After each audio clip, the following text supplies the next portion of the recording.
আসসালামু আলাইকুম everyone, welcome back to my channel. আজকের আমি আপনাদের তৈরি করে দেখাবো কাঁচা কলার চিপস। তো এর জন্য প্রয়োজন হবে কাঁচা কলার। আমি এখানে 2টি কাঁচা কলা নিয়েছি। প্রথমেই যেটা করতে হবে, কাঁচা কলা দুটি ভালোভাবে ধুয়ে পরিষ্কার করে নিতে হবে। এবার কলার 2 পাশের অংশ কেটে বাদ দিয়ে দিব।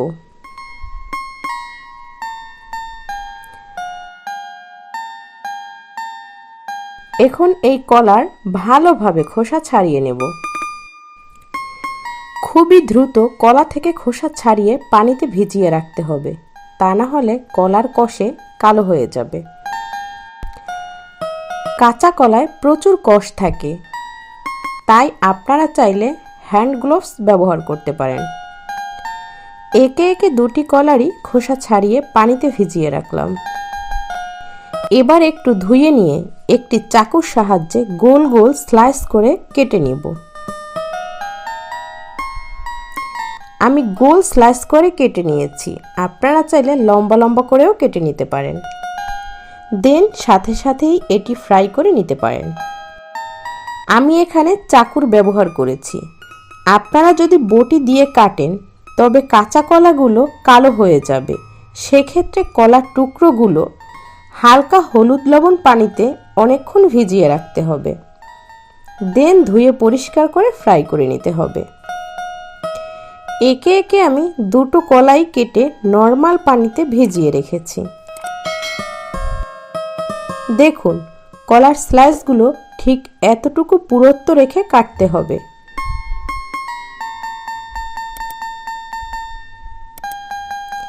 এখন এই সম্পূর্ণ পানি ফেলে আবারও 2-1 বার ভালোভাবে ধুয়ে নেব।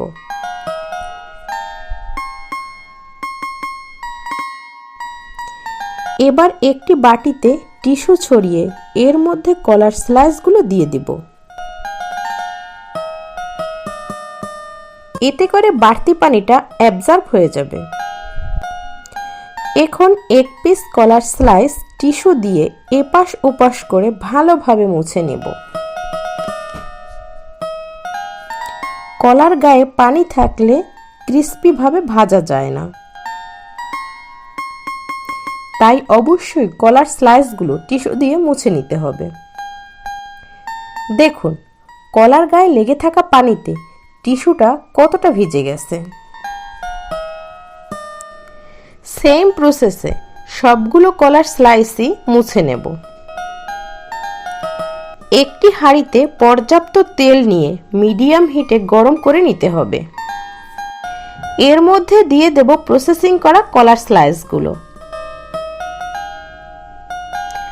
ভালোভাবে উল্টে পাল্টে ভেজে নিতে হবে। এই পর্যায়ে এসে চুলার জালটা কিন্তু একদম মিডিয়াম থাকবে। অনবরত নেড়ে চেড়ে ক্রিস্পি করে ভেজে নিতে হবে চিপসগুলো। এটা ভাজতে আমার 8 থেকে 10 মিনিট সময় লেগেছে। ভাজা আমার হয়ে গেছে। এখন তেল থেকে তুলে নিব। বাকি যে কলার টুকরোগুলো ছিল সেগুলো সেম প্রসেসে ভেজে নিব।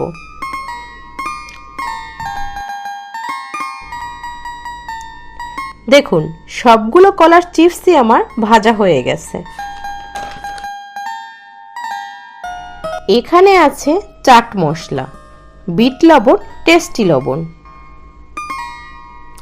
সবগুলো একসাথে মিক্সড করে নিব।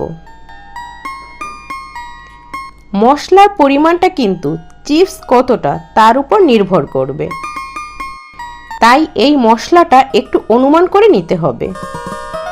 এবার ভাজা চিপসের উপর এই মশলাটা ছিটিয়ে দিব। একটু আলতোভাবে মিক্সড করে নিলেই হয়ে যাবে কাঁচা কলার চিপস। অনেক সময় বাচ্চারা কাঁচা কলার কোনো খাবারই খেতে চায় না। সেক্ষেত্রে আপনারা এই চিপসটা ট্রাই করে দেখতে পারেন। এটা কিন্তু শুধু বাচ্চাদেরই না, বড়দেরও অনেক মুখরোচক খাবার। আশা করছি আজকের এই রেসিপিটি আপনাদের অনেক উপকারে আসবে। যদি এতটুকু উপকারে আসে, একটুও ভালো লাগে, তবে প্লিজ একটি লাইক, কমেন্ট, শেয়ার করে দিবেন। আমার চ্যানেলটিকে সাবস্ক্রাইব করে সাথেই থাকবেন। আজকের তাহলে এ পর্যন্তই। ভালো থাকবেন, সুস্থ থাকবেন। আল্লাহ হাফেজ।